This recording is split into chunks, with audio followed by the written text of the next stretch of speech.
What's going on, Packers fans? Aaron Nagler here, joined by the creator of Pack-A-Day podcast. It's Andy Herman on what is most decidedly not a Victory Monday. In fact, I know, Andy, that the vibe somewhat coming off of that game was about how the Packers fought back in the second half. You certainly saw a spark of life in after halftime, but man, it was so disconcerting watching them get taken apart essentially in the first half that it's hard for me to find much solace in the almost comeback. How are you living with it on this day after? Yeah, I'm mostly the same. It's really hard after you go down 28-0. Like anything after that, listen, they didn't quit. They kept fighting. They got that to a 6-point game in the fourth quarter. All of those are real legitimate things. There were a lot of things within that 22-point run that I really liked from this team. I thought, again, even just being able to find a rhythm on the offense, get Jordan some of the rust knocked off, some big plays, even heck down to the final drive where they're getting a touchdown super quick so that they can even attempt the onside. Whatever. Well, if we're going to call that an onside kick, whatever that ended up being, like right. There's a lot of fun stuff that is within that. I totally get it, but when you basically lose the game in the first 20 minutes of game time, it's tough to kind of look at anything after that and be like, yeah, everything's okay. When you go down 28-0 to any team in the NFL, you're just fighting from, I mean, obviously you're fighting from behind, but in a ridiculous way. And if anything goes okay from there, it's like the exact opposite of complimentary football. If Narveson right. makes a couple of the field goals, maybe you can kind of weather it a little bit more. If the defense can just not allow touchdown drive to start the game, if any of those can be field goals, or you can maybe get a turnover like an Isaiah McDuffie interception on that first drive, you can maybe weather it. If the offense can not drop a pass like Wicks on that first drive and go in to score a touchdown, or not have a massive turnover, to like, if any of those things happen, you can probably weather it a little bit better and maybe get into that 22-point area of the game and actually have a real legitimate chance. But man, when you completely crap the bed for 20 game time minutes to the 28-0, after that, it's like, yeah, some positives to take away. I'm glad you didn't quit, but the story was written at 28-0. We'll start on the offensive side of the ball. Obviously, the return of Jordan Love is the headline. Yep. And I certainly saw online, and I'm sure you did too, about, a quarter or so into the game, it was very apparent that, Jordan Love was rusty. I don't think that's telling tales out of school. I don't think that's out of bounds. And he certainly seemed to find a bit of a rhythm as the game went on. I was fascinated with the approach on offense just because you did know, okay, he's coming off a significant injury, one that certainly seemed to limit his mobility a little bit in the pocket and out. I was surprised at how much how little of the last 2 weeks we saw in the offensive game plan when it came to attacking a team that does like to get after it on third down, does like to disguise, does like to send pressure. And we talked last week, both here and other places, about the need to stay ahead of the sticks, the need to, stay on schedule, as it were. But it really felt like Matt LaFleur fell back into, okay, I've got my starter back, and I'm going to get back to, okay, we're going to go, predominantly shotgun. We're going to throw it around the yard, as opposed to really pounding the rock and buttoning it up and trying to protect that quarterback. And I don't think, if they come out and run it 40 times, that changes anything. But right. I was just a little surprised at how, and maybe the knee precluded them from doing much under center. They did a handful of things as far as those first 2 drives in particular before things started getting out of hand, where he was under center, I think 3 or 4 times. But I was surprised at the approach. What did you take away from it? Yeah, the big thing here for me is by their 14th play on offense, they were down 21-0. Right. Like if we're going to script 15, 20, 25 plays, whatever it is, right. You're not predicting that by your 14th offensive play, it's going to be 21-0 Vikings. And I thought on the first drive, we saw some of it. We saw an orbit where Reed goes into the backfield and motions out and they pitch to him. Right. We saw some of the stuff. In fact, Josh Jacobs had a couple really nice runs on that opening drive. In fact, when Josh Jacobs touched the ball in this game, usually more often than not, good things were happening. But, again, you go the first drive, 10 plays, you go all the way down the field, you march right down. There was no panic down 7-0 after the opening drive. I thought they did a great job of staying within their offense. They drive down. You have sort of the Wicks drop on that third down play, followed by a 37-yarder clanked off the upright. And then you get the ball back on your second drive. You're on play 11. You're down 14-0 by that point. And even then, they do a sweep play to Jacobs on the outside. They're trying to continue to establish the run.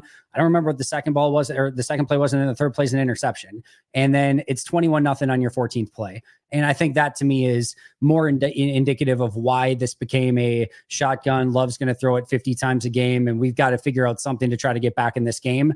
And then even after that, it's 28-0 not long after. Right. So it only gets worse for the most part from there. And by the time things finally settled into a game in the fourth quarter, 10 minutes left, you're down by 6. The defense has the ball, and then Minnesota gets a field goal to make it 9. And then you have back-to-back turnovers on the next 2 drives for the offense. So just never could quite get into that rhythm where you ever really felt comfortable, other than the very first drive actually running the offense I think you wanted to run. You mentioned Jacobs, and you're right. There were positive things happening every time he touched the ball. Were you surprised at the essentially 50-50 split? It felt like, and I think the numbers were maybe one off in that regard as far as snap counts and touches and what have you. As far as Wilson goes, I thought he played well. Yep. But it was surprising to me how they really seemed to almost drive, like a line shift almost. Okay, now it's your drive. Now it's your drive. And I understand, to your point, getting behind. Probably a lot more packages where Wilson is out there in passing situations or hurry up situations. I think they like him in some of those kind of scenarios. But I don't know. It was funny to me to see Jacobs almost get sidelined by the score when he's one of your best players. Like, to me, I want to lean into my best players, not sideline them because of whatever context the score or the game flow is dictating. Yeah, Jacobs and Reed, right? Like, get the ball to those 2 guys and let them cook as much as possible in those scenarios. And to their credit, they did with Reed. It felt weird with Jacobs. And the comment from Matt LaFleur after was there seemed to be some issue with pass pro, which is why they went more with Wilson. Yeah, right. Wilson, not exactly like this unbelievable known pass. Though I will say he seemed to acquit himself pretty well in this game. He very much did. It's funny because I was watching it extra close in the first half to see, like, all right, did Jacobs really miss them? The first 2 that Jacobs was in on, it looked like he did a really good job. And I'm like, all right, what's going on here? Then the third one, there's a guy that comes up the middle. Jacobs is to the right side, and Jacobs peeks inside, almost of like, should I go block that guy? And then he goes out into his route. And I don't know. Like, I have no idea. Maybe he should have gone in the route. Maybe he should have gone and blocked. I don't know. And then the fourth one, you could tell there was a miscommunication with him and the offensive lineman, or a misstep, whatever, where who was going to get who. And there was definitely a snafu there in some capacity. So maybe that's where it got him into a little bit of trouble. But no, to your point, you forgive that. You talk to him and say, hey, here's what you need to do in those situations. But you need Jacobs on the field. You need Reed you need your playmakers when you're down, but especially when you go into some of these more, pass happy situations. But to Minnesota's credit, these are the sort of chaotic things that they are hoping to create, where yes, we're going to give up maybe some plays, but hey, if all of a sudden they don't feel comfortable with one of your best players on the field because of the pass protection concerns, that's a win for the Vikings. And if you're dropping into coverage a bunch out of those looks, but then the time that you bring it, Jordan Love heaves one up in the air for an interception, then those things pay off so freaking huge. And I think that's kind of the beauty of Flores is it's constant chaos. And sometimes it's going to work against Minnesota, but there are enough positives in the ledger that go in their favor that it pays off huge in the end. Yeah. And I think you're absolutely right on the pass pro stuff. It's certainly, Matt did mention it, and it's certainly there on tape. But to me, like, just to put a button on this, it's the old adage, what is it?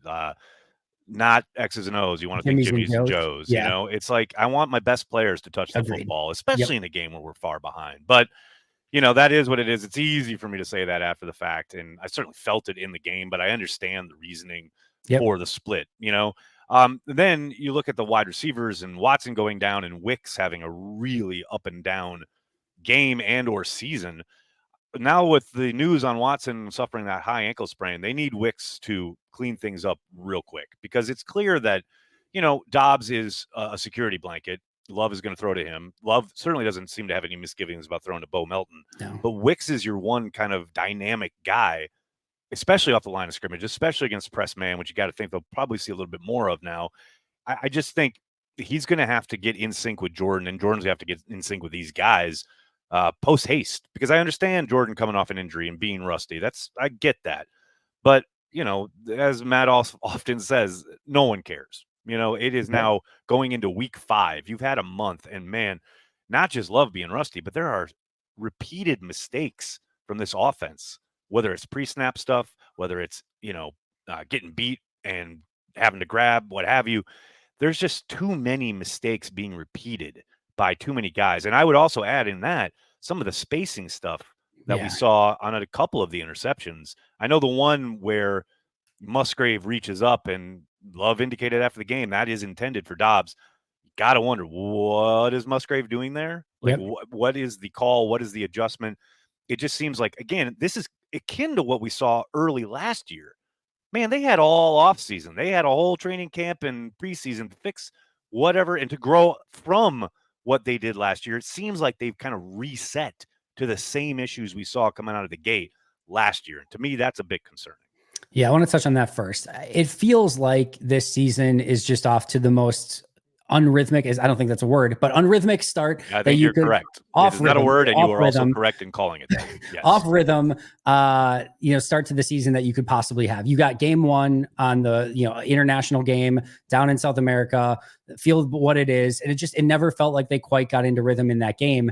Then you got to do 2 games of doing almost a new, unique sort of version of the offense with Malik Willis at quarterback, which they handled extremely well through those. And then in week 4, you got to adjust with Jordan coming back, being a little bit rusty, getting back to the offense that you kind of wanted to run in the first place. And then also against the most rare defensive coordinator that does what nobody else does in the NFL for the most part. Right. Anyway, that is a really tough way to start getting into a rhythm from an offensive standpoint through 4 weeks. And that's not an excuse, like you said, and Matt will always say, nobody's going to feel sorry for the Packers. You have to play the games that are in front of you and the players that are in front of you with the players that you have. So that all has to be better. But I do feel like, man, if they can just settle into this, go against the Rams in a dome in a little bit more of a controlled environment. I'm sure the Packer fans are going to be well attended at There'll that be game. legion, no doubt. Exactly. So I think that is hopefully you can settle into that game and start getting into a little bit more of a rhythm. I think you've got back-to-back home games against Arizona and Houston after that, if I remember correctly. I think this offense will start to gel together and get in this rhythm and be in the right spacing and everything like that. But you've seen way too many mistakes, even in the 2 wins, even with Malik at quarterback. We've seen too many mistakes, and you just can't live in that sort of realm in the NFL. It's going to come up and cost you. Going back to Wicks really quick. First of all, I loved your tweet, by the way, of saying he's really taking this Devontae Adams thing to heart. And having a rough second season. He's just a total homage. Not only does he destroy people off the line of scrimmage with his release, but he's dropping balls he should catch. Listen, I'll take if this needs to be a wasted season for Dontavian Wicks so that we get the rest of the evolution to down with it, man. I am down with it. I will take it. I will take it. But no, he's going to be fine. I love the fact that they continue to go back to him. I asked Jordan about that after the game. It's and he's just said he had confidence in him. He owned the mistakes himself, said, I didn't give him good opportunities. And the big thing that I'm always talking about in these situations is, Jordan wasn't sharp on a lot of these, but Wicks and Dobbs and some of these guys had the opportunity to bail him out. And you might have to reach behind you, go load plays for your quarterback. Exactly. Yes. And that's not what happened in this one. And sometimes you have to make up for somebody else's mistakes. And that goes for defense too, offense, special teams. They didn't do that in this one. And it ends up looking, I think, a lot worse than maybe what it was. Let's flip over to the defensive side of the ball. How much grace do you give Jeff Hafley after having to deal with Jair Alexander going down apparently with an injury in practice on Thursday, where, they come in and set their game plans on a Tuesday, and then they implement them, install whatever on Wednesday, and then Thursday they're refining, they're in pads, and then Jair gets hurt. You already had to probably assume that Carrington Valentine was not going to be coming along. So I don't think he was most likely part of the plan. But Jair undoubtedly was, and probably a pretty important one. Now, that said, it's, an excuse. And you can't have those. You got to adjust, right? And that is life in the NFL. I did feel somewhat for Jeff Hafley in this game because you could tell he wanted to send a few numbers at times, but every time he tried, almost every time, the Vikings did a great job of not only identifying it, but getting into good protections and or a play that could take advantage of it or at least mitigate the damage. But man, it was hard to watch, and I just wonder how much grace do we give Hafley, because they obviously had to switch midstream, so to speak, leading up to this game, where it's very different to have Jair Alexander out there rather than Corey Ballantyne. I want to hit on something that you just said, which I think is completely really smart for what we saw in this game. It felt like the Vikings were identifying a lot of the stuff that the Packers were doing either ahead of time and had great plans for it, because there were times when they brought pressure and the Vikings had a perfect screen called to almost go in Yes. like the opposite direction. And maybe some of this is just unlucky. Don't know, have no idea. But there was times where they got into screens when there was pressure. There were times where Green Bay actually went man defense, which is something they didn't do a ton of, and they had a man beater called on the play. Oh, that And last one in the fourth to Jefferson when it's I yep, think it's 22. Like the Packers have pulled within 6, yep. and Halfley sends like one of the only times all game where he sends heavy pressure, and that means Jefferson's manned up, and he just breaks open for a big gain. That's a tough Yep. one. That And is a then tough one. they had a couple really good zone beaters too, and they were in more clear zones. So like it felt like O'Connell was a step ahead of Halfley for a good part in this one. To your other point, I also think Halfley is in a really difficult situation of this is exactly what you get when you have a team that's got Jefferson and Addison, and you don't necessarily have the corners to stick with. I mean, you're never really going to have the corners necessarily to stick with them anyway, but it doesn't help when you don't have Valentine and Jair either. And you want to go to high safety. It's going to make it easier to run the ball. You're going to bring pressure. Then you're going to have to go man to man on Jefferson. Again, we saw them get burned on a couple of those plays. Same thing with Addison. Like you're not in advantageous positions no matter what. And then I thought O'Connell did a phenomenal job of keeping extra guys in to block on some of those key downs, even when they're only 4-man rush. I ID'd the one where and this was happening a lot. There's a play where the right defensive end for Green Bay got double teamed on the player, chipped, and then blocked. The Kenny Clark got 3 guys on the play. Devontae Wyatt got chipped and then one-on-one. And then on the right side, I think it was Smith gets chipped and then has to go. Like every single guy had 2 different players touch them except Kenny, who got 3. And that just makes it really hard to get a pass rush going. And then you just trusted that Jefferson or Addison or one of those guys were going to come open, and they usually did, or they just took the check down and took the yardage that was there, kept Sam Darnold clean. It just felt like O'Connell was a step ahead. And again, I do think Halfley was in a really difficult position in this one. He was, but you bring up kind of the elephant in the room when you're talking about rushing 4 and the fact that the Packers cannot win at the moment when they rush 4. I mean, they got 8 sacks last week, but a lot of that was we've got a 2-score lead. We can send whatever the hell we want, and we're just taking advantage of a young quarterback kind of trying to play from behind. This week, I mean, we saw it repeatedly where Halfley clearly didn't want to commit numbers, did want to try and get home with 4, and they just went nowhere. And I understand 2 really talented tackles, right?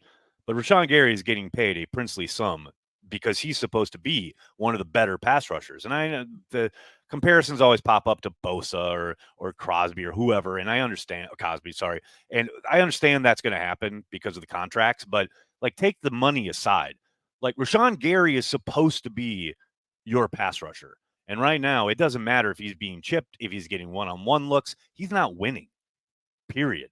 And 4 games into the year, that starts to form a pattern where it's like, yeah, okay, there have been instances where he has created pressure and that has offered opportunities for other guys, but man, he is not winning more often than not. And to me, that's a bit concerning. It really is. And there's so many different ways that we can kind of talk about this. And I get that sacks are not the be all end all. If one of those really top tier edge rusher, even if it's not one of the top tier guys, like a Crosby or a whoever, Watt, etc., Bosa, if you go 11 quarters and you've got a sack, you're like, all right, there's something a little bit off. It doesn't necessarily feel right. We're at 11 games for Rashawn Gary with 1 sack. That is a lot of games for 1 sack. And again, I understand he got one wiped out a week ago due to a Preston Smith penalty. I understand that some of his pressures have led to other sacks. PFF, we can talk about the grades and take them or leave them or whatever. One of the things they're pretty darn good at is charting stuff. They have Rashawn's pass rush win rate. This is per Zach Cruz, who looked it up, at 3% through 4 games this year. 3%. He was at, per PFF, 17.3% in 2022 and 16% in 2023. And he's at 3% in 2024. And at some point, yes, we can bake in there's a pressure here, there, or he had to go against a mobile quarterback, so he had to contain, or whatever the case may be. He was, second half of last year, maybe the ACL, he wore down through the end of the year, whatever, brick wall. At some point, you're getting paid to be the guy to make impact plays, and you got to make impact plays. And whether that is on the coaching staff to put him in positions to make impact plays, or whether that's on Gary to make them, I will say this. There's a play action play down on the goal line where Gary gets matched up one-on-one against Josh Oliver, and Josh Oliver stuffs him. Later in the game, they send Gary on a stunt inside, and he gets one-on-one with CJ Ham, fullback, in the middle of the line. And this is like, if you're Jeff Hafley, this is dream stuff. You're getting Rashawn Gary on CJ Ham. And CJ Ham literally just stands his ground, just pushes him to the side, and doesn't, like, there's no attempt to bull rush or get up the field. It's just, he literally gets right to the side. Gary doesn't even move CJ Ham, the fullback, on that play. And then there's a play later where he again comes inside and Aaron Jones is there. Now there's a lineman or two behind Aaron Jones in the event that if Jones eventually gets beat, which is usually going to be the case, then they're going to be there. He doesn't even need the help. Jones just stuffs him right in the gap, and the offensive linemen are just standing there waiting to take on the block that they're eventually going to get, and Gary doesn't even get there. So it has to be more impactful. He has to be a bigger presence on this defense, and that's on the coaching staff and Rashawn Gary to figure out ways to kind of make that happen, because otherwise you are getting far from the ROI that you need from that huge contract for him. I love that you bring up some PFF numbers like, rush win rate, whatever, like 3%. Yeah, what did I say? He's not winning. I mean, those are pretty much saying the same thing. But the same thing. It is, at least it quantifies it, because it is frustrating. Yeah, that is supposed to be your guy. And I always talk about how, the whole idea of tracking contracts and the salary cap and all of that has really changed fandom. So I really bristle when people are talking about, well, he's getting paid that or whatever. And it's like, yeah, because we all tune in. Like, there's a reason that these companies pay billions of dollars for the media rights, because it's insanely popular. And he's supposedly really good at his job, so he should be compensated, etc. I understand all that. But he's supposed to be one of the cornerstones of this defense. And Jeff Hafley, if you're sitting there going into a weekend where, okay, I'm down my top corner, now more than ever, I need to win with 4 up front to protect those guys in the back. Well, those front 4, whatever combination you want to put together, because it isn't just Gary. There was precious little being done by any guy in a 4-man rush in a Green Bay Packers uniform on Sunday. So it's like, okay, now more than ever, I need you. And they were absolutely stone cold silent when they rushed 4. And that's the thing, whether it's the large contract or the draft pick that you put into him, well, whatever that is what it is. But you've invested a ton in that front group. And you can make a strong argument that Rashawn isn't living up to that Preston's not living up to that LVN's not living up to the early pick, that I think Wyatt's having a very nice year. You could still make the argument, maybe not quite living up to that pick. Kenny Clark not living up to that contract. Like, if you're talking about investments put in and input that comes out of those investments, however you want to break down or split it or talk about the contracts or not, it's not what you were expecting when you made those either early draft pick investments or those huge investments contractually to those players. And that was supposed to be one of the things that was like, all right, we can count on this up front. There may be some other question marks, but they're going to be able to get after the quarterback. And outside of basically a quarter and a half at the end of the game against Tennessee and Will Levis, we just have not seen that so far. Let's talk about something positive, shall we?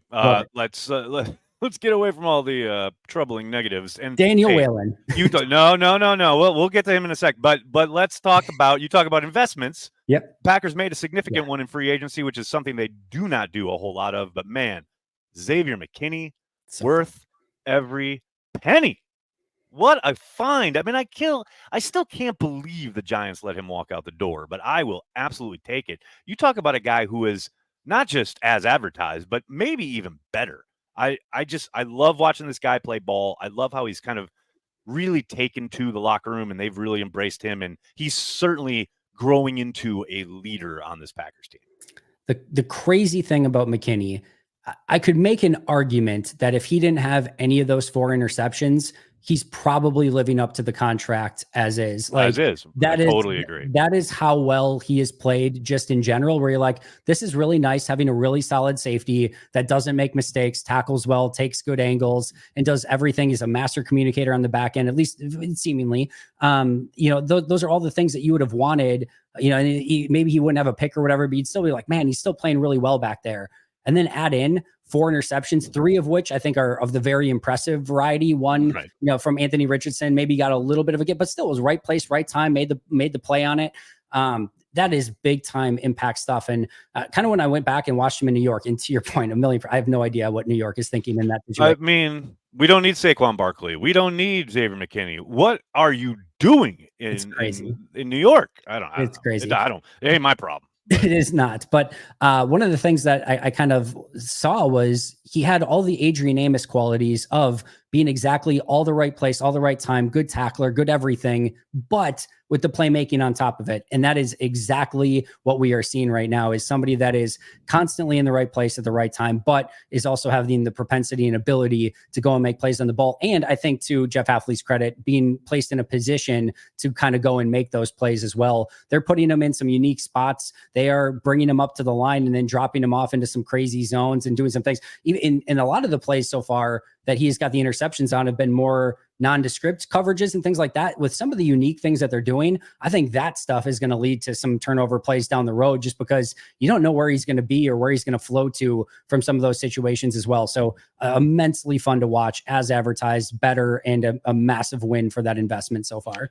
All right, I don't want to talk about specialists too much, but Daniel Whalen, forget the onside kick. I'm going to pretend that didn't happen, because, my God, that was the worst attempt at an onside kick I think I've ever seen in my entire life of 51 years on this planet. But he's an awesome punter. I love that he's our punter. I'm all in. Do you think Narveson is still the kicker tomorrow? I do. It's funny just because. Killing me, Andy. I know. I'm sorry.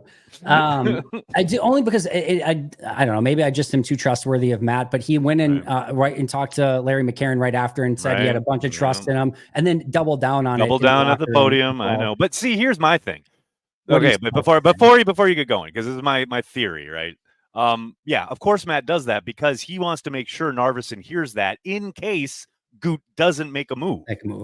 You know, so because we can walk in and he doesn't want to repeat of, like, every time he goes out there, I pray, from last playoffs. Right. So, like, I think that's strategic from LaFleur, because we all know he doesn't make those choices. No, that's not his call. That's Brian. So I think there's a chance that they end up going another route here. But to your point, I think there's I'm not going to be surprised if Narveson remains. I'll put it this way. You could be 1,000,000% right. I don't care at this point who it is. I have zero confidence in whoever is kicking the ball. It doesn't matter. I've lost my unwavered faith that I have in Braden Narveson for no apparent reason. That is gone. And there's nobody out there. And this is we've been fairly, we talk about the 3 quarterbacks back to back. I know there was a couple blips in the radar in between. We got some Dave Rayners and some Brett Conways every now and then, but going Jackie to Longwell to Crosby, pretty dang good run of kickers. Pretty and good run. This is what the rest of the NFL has to deal with, where if you don't have one of those guys, it's not like you can just call up a hotline and be like, need one of these. Like, you cannot find them. And I don't know if it's a Cade York. I don't know if it's a Matthew Wright. You're scraping the very bottom of the barrel here. So whether it's Narveson, Matthew Wright, Cade York, an international player that they found in Brazil while they were there, I have no idea. I have no confidence in it. So do whatever you will. It is what it is. It's the salt in the wound too, watching Greg King Joseph on Thursday night. Oh, I know. Go 5 of 5 after missing almost everything under the sun in Green Bay this summer. That just makes it more brutal. Well, the other one too, when they were looking at a kick, the 2 that made sense to pick up from another team were either Narveson or Austin Seibert. Seibert got brought to Washington in week 2. He is 19 of 19 on kicks in the last 3 weeks. 19 of 19. So it's not like, again, there were no options out there. They kind of had 2 and they seemingly chose the wrong one. So that's real quick before we get going. Where does our special teams coordinator stand on all this? Is this reflective of him? Is he? I mean, you got to think his voice is part of this, right? We certainly have watched as Brian Gutekunst has seemingly leaned on his opinion, expertise, what have you, when bringing players into the franchise, whether they are kickers or just special teamers in general. How much of this reflects on Bisaccia? Because so far it's not been great in the kicking department. I don't know what to make of special teams anymore. The kickoff and the kick return are basically dead. Yeah. So those are like gone. Yeah. Their punting game is pretty awesome with Whalen right now. Yep. Punt return hasn't been anything special. I guess you could maybe say that needs to be better. Jaden Reed, what are you doing? Yeah. Okay, sorry. I just literally saw that again before we got here. And I was like, what? I screamed it on Watch Party and I screamed it again today. Like, just letting it bounce Yeah. to the 5-yard line. Pick it up, run out of bounds. Just do something. Yeah. So I think punt return can be better. And then obviously kick you're not blocking kicks more often than not. So that doesn't really matter. So like, are you making your field goals or not? And I don't know how much that is with the coordinator. I know that they're on their 6th kicker. They might be on a 7th soon. We'll see. It's not a great sign, but I don't know how much of that is just like they've had crappy kickers. And I don't know what Rich Bisaccia can do to fix that. But I don't know. Special teams is constant. Remember when all we wanted was competence, and then we thought we had it for a second, and now we're back to all we want is competence. All we want is competence. Time is a flat circle. Andy, is. cannot thank you enough. This is always helpful for my psyche, if nothing else. I really appreciate it, and I'll talk to you next week. Hey, can't wait. Thanks so much, Aaron.